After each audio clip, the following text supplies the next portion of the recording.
If you're new to Midjourney, you may be wondering how prompts work and if there is any structure to giving Midjourney your instructions on what image to generate.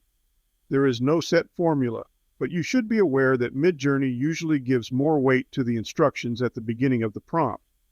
Midjourney expects the central subject to be described early in the prompt. I typically begin with the subject of the image, such as a beautiful woman. This ensures that Midjourney understands that the image will focus on a beautiful woman, and it will typically place this subject in the middle of the frame. It's a good idea to be as descriptive and use as many adjectives as you need to paint an accurate picture of what you have in mind. So instead of just typing a beautiful woman, it would be better to prompt with a happy, beautiful Italian woman with long black hair, detailed eyes. This is far more descriptive of the woman and gives Midjourney more information to work with in order to generate an image that more accurately reflects your expectations. By adding detailed eyes to the description, it tells Midjourney that the subject should be facing the camera, such that we can see her eyes. Next, I like to tell Midjourney what she is doing. Is she sitting, standing, running, walking, or holding a fashion pose? And in what setting is the scene pictured? Is it a kitchen, a street view, a spaceship, a futuristic city, a post-apocalyptic ruin, or a cruise ship? Describe the background of the scene. This can include the mood of the scene as well. Lighting is an important part of the prompt also. Is it night or day? Is it studio lighting such as backlit, floodlight, or spotlight? There are many ways to describe the lighting effects you want. Try to describe the subject and the lighting in terms of mood and atmosphere to give your generated images more impact. Sad, gloomy, joyful, light, happy, mysterious, and sultry are all terms that will help Midjourney in capturing the feeling that you are trying to convey with your work.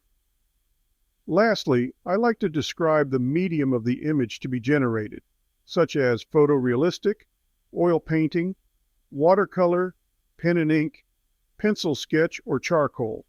This can also include the name of an artist, for instance, abstract oil painting in the style of Van Gogh.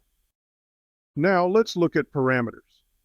These are the commands that you typically put at the end of the prompt. The most popular is probably the aspect ratio. All parameters follow the same formula. Space, dash, dash. Parameter, space, numerical value. Midjourney will recognize either the word aspect or the abbreviation AR. The default value is for a 1-to-1 aspect, or in other words, a square image. A typical portrait image would have a ratio of 3-to-4. The first number denotes the width and the second number refers to the height. A typical landscape image might have the aspect ratio of 2-to-1, meaning that the width is twice the height. Mobile phone images are usually 9-to-16 for the vertical image and 16-to-9 for the horizontal image. Another commonly used parameter is tile. This parameter tells Midjourney to create a pattern that can be seamlessly tiled to create a larger image, such as for backgrounds or fabrics. It's not always perfect and may require a few regenerations to achieve a satisfactory result.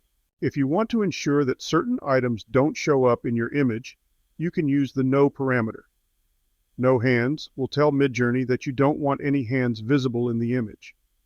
No red will tell Midjourney not to use red in the image generated.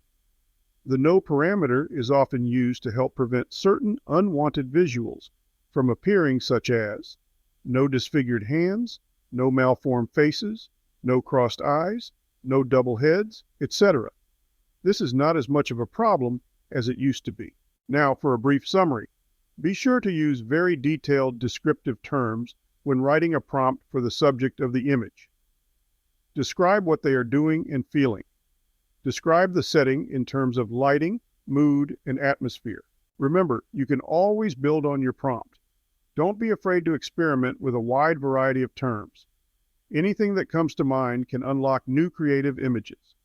Styles, fashions, jargon, all can produce unexpected and delightful results. Look at other people's prompts and learn from them. The possibilities are endless. Thanks for watching, And don't forget to subscribe for more upcoming videos that will dive deep into the secrets of great prompts.